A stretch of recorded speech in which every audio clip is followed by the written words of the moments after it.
Mosala na ye ezalaka kaka ya kosunga.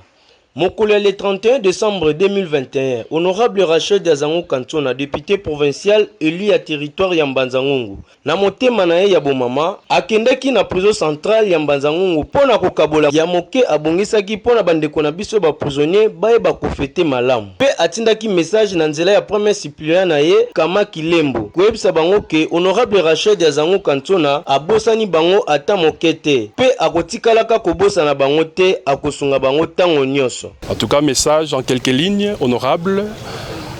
À Yebisi Bissoto, il ne pas prisonnier qui va se sentir isolé, va se sentir abandonné. C'est un temps pour les cas, mais il faut épaisser bango temps. Ils attendent où il faut réfléchir pour sortir na bango, ba yeba ko sala, ba yeba ko orienter ba vie na bango autrement. Sima ya kopesa message, Kama Kilembo, premier suppléant ya honorable Rachel Diazango Kantona. Apesa kitina ya présence na bango na prison centrale ya Mbanza-Ngungu.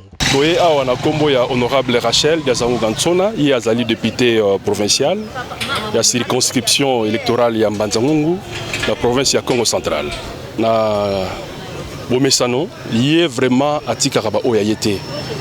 Amoni ke ba fête et se pointer à l'horizon, raison pour laquelle a dépêché ki biso coordination na ye poto ya kotika biloko kolia epa ya ba prisonnier. Bandeko, boka bolaka moke bozana yango po ete bolamu ekufaka te.